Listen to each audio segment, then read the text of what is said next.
हाय दोस्तों, science fiction के शौकीनों। आज मैं आपको एक ऐसी स्टोरी सुनाऊंगा जो किसी साइंस फिक्शन मूवी से कम नहीं लगती। ये कहानी है टाइम ट्रैवल की, एक जबरदस्त सफर की। चलिए शुरू करते हैं। ये किस्सा 1980 के दशक का है। एक scientist doctor Rajesh time travel के थ्योरी पर रिसर्च कर रहे थे।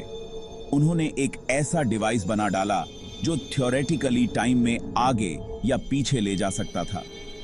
डॉक्टर राजेश ने अपने डिवाइस को नाम दिया क्रोनो नेविगेटर। एक दिन उन्होंने सोचा कि क्यों ना इसका टेस्ट वो खुद ही कर लें। उन्होंने डिवाइस को एक्टिवेट किया और बस अगले ही पल वो खुद को 30 साल आगे यानी 2020 सन 20 में ले गए। पहले तो उन्हें अपनी आंखों पर यकीन ही नहीं हुआ। सब कुछ बदल गया था, शहर, लोग, टेक्नोलॉजी, सब। उन्होंने देखा कि अब कारें हवा में उड़ रही थीं और लोग होलोग्राफिक डिवाइस यूज कर रहे थे। डॉक्टर राजेश ने सोचा कि चलो वापस अपने टाइम में लौट चलें। लेकिन तभी उन्हें एक अजीब सी आवाज सुनाई दी।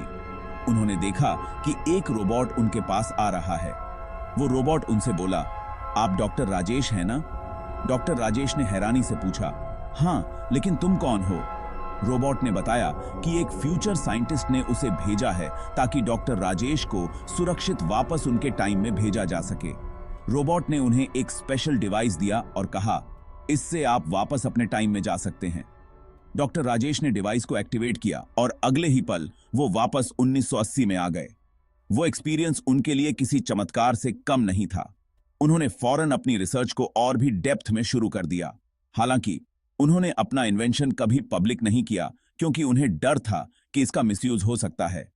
लेकिन उनकी इस अद्भुत यात्रा ने हमें एक बात तो सिखा दी, साइंस की दुनिया में कुछ भी मुमकिन है। तो दोस्तों, ये थी डॉक्टर राजेश की रियल टाइम ट्रैवल स्टोरी। अगर आपको ये कहानी अच्छी लगी हो तो लाइक और सब्सक्राइब करना बिल्कुल मत भूलना और कमेंट्स में जरूर बताना कि अगर आपको टाइम ट्रैवल करने का मौका मिले तो आप किस टाइम में जाना चाहेंगे। शुक्रिया। हाय दोस्तों, तो चलिए शुरू करते हैं एक मजेदार टाइम ट्रैवल की कहानी।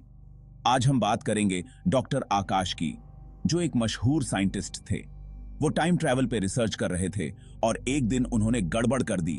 उनका डिवाइस टेम्पोरेलॉक्सिड अचानक एक्टिवेट हो गया और वो भविष्य में कई साल आगे पहुंच गए। वहां पहुंचकर डॉक्टर आकाश ने खुद को एक अजीबोगरीब लेकिन कमाल की दुनिया में पाया। टेक्नोलॉजी इतनी एडवांस थी कि लोग ज्यादातर वक्त वर्चुअल रियलिटी में बिताते थे। हर जगह फ्लाइंग कारें थीं और लोगों के पास छोटे छोटे रोबोट्स थे जो हर काम में उनकी मदद करते थे। लेकिन जल्दी ही इस नए भविष्य की मुश्किलें सामने आने लगीं। एक बार जब वो एक एडवांस्ड लैब देख रहे थे, सिक्योरिटी सिस्टम ने उन्हें घुसपैठिया समझ लिया। अचानक ढेर सारे ड्रोन्स उनके पीछे लग गए। डॉक्टर आकाश ने दिमाग लगाया और किसी तरह उनसे बच निकले। भागते भागते उन्हें डॉक्टर निया मिली, एक लोकल साइंटिस्ट। डॉक्टर निया ने बताया कि उनका टेम्पोरेलॉक्सिड ही उन्हें वापस ले जा सकता है, लेकिन उसे रिचार्ज करना पड़ेगा। इसके लिए एक खास एनर्जी सोर्स की जरूरत थी जो उस भविष्य में मिलना मुश्किल था। डॉक्टर आकाश और डॉक्टर निया ने मिलकर उस एनर्जी सोर्स को ढूंढना शुरू किया। कई मुश्किलों के बाद आखिरकार वो उसे ढूंढ ही ले गए। डॉक्टर निया ने टेम्पोरेलॉक्सिड को रिचार्ज किया और डॉक्टर आकाश को वापस उनके जमाने में भेज दिया। यह पूरा अनुभव किसी रोमांच से कम नहीं था। डॉक्टर आकाश ने अपनी रिसर्च और गहराई से शुरू कर दी। उन्होंने तय किया कि इस इन्वेंशन को कभी पब्लिक नहीं करेंगे क्योंकि वो नहीं चाहते थे कि इसका गलत इस्तेमाल हो। तो दोस्तों, ये थी डॉक्टर आकाश की टाइम ट्रैवल की कहानी। अगर आपको यह कहानी अच्छी लगी तो लाइक और सब्सक्राइब जरूर करें और कमेंट करके बताएं कि अगर आपको भविष्य में जाने का मौका मिले तो आप सबसे पहले कौन सी टेक्नोलॉजी देखना चाहेंगे। धन्यवाद।